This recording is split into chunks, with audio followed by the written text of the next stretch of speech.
میرے حضور فرماتے ہیں جب کسی گنہگار شخص کا، بدکار شخص کا جنازہ نکلتا ہے، لوگ اسے اپنے کندھوں پر اٹھاتے ہیں تو مردے کی روح چیخ چیخ کے کہتی ہے اور مجھے کہاں لے کے جا رہے ہو، اور اپنے ہاتھوں سے مجھے آگ میں پھینکنے جا رہے ہو، اور مجھ پہ کچھ تو ترس کھاؤ، کچھ تو رحم کرو، قبر کی آگ مجھے تو دور سے دکھائی دے رہی، وہ دیکھو قبر میں آگ بھڑک رہی ہے، اور ایک قبر کی آگ مجھے تو دور سے دکھائی دے رہی ہے، تمہیں دکھائی کیوں نہیں دے رہی؟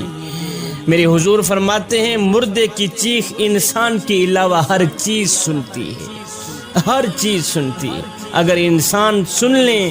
تو بے ہوش ہو جائیں۔ اللہ اکبر۔ مردہ اپنے عزیز و اقربا، رشتہ داروں کو، دوستوں کو چیخ چیخ کے کہتا ہے، مردے کی روح چیخ چیخ کے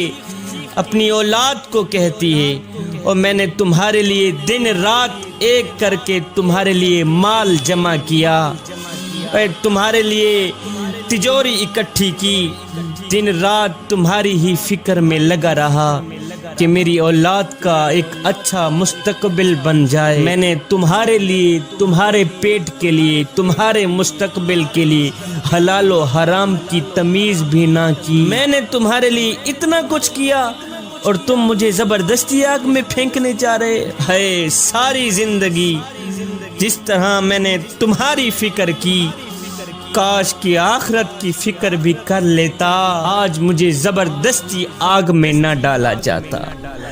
اللہ اکبر۔ پھر فرمایا جب مومن کا جنازہ نکلتا ہے، اللہ اکبر،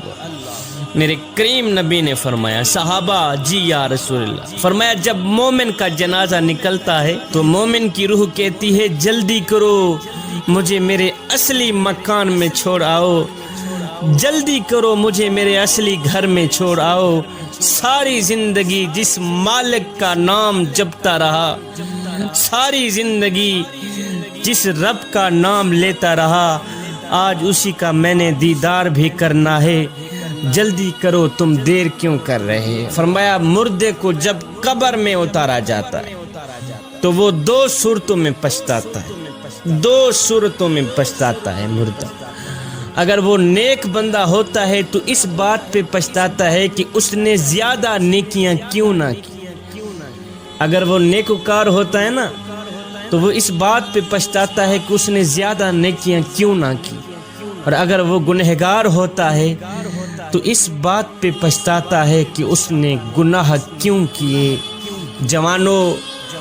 ہم نے کبھی سوچا ہے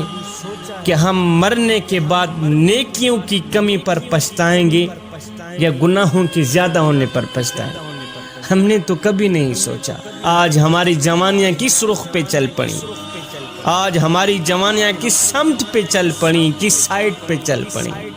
اور جوانی میں تو اس درد کو پیدا کرنے کی ضرورت تھی کہ ہم نے مرنا بھی ہے، جوانی میں تو اس سوچ کو پیدا کرنے کی ضرورت تھی کہ ہم نے قبر میں بھی جانا ہے، جوانی میں تو اس کیف کو پیدا کرنے کی ضرورت تھی کہ ہم نے اللہ اور اس کے رسول کو منہ بھی دکھلانا۔ ہمیں ہر وقت، ہر گھڑی، ہر لمحے یہ سوچنا ہوگا کہ ہم مرنے کے بعد نیکیوں کی کمی پر پچھتائیں گے یا گناہوں کے زیادہ ہونے پر پچھتائیں گے۔ جوانوں، یہ زندگی کے لمحے ہمارے لیے غنیمت ہیں، انہی لمحوں میں ہم کچھ کر لیں، انہی لمحوں میں ہم کچھ اکٹھا کر لیں، انہی لمحوں میں خدا کی یاد اور محبت کے دیے اپنے دل میں جلا لیں۔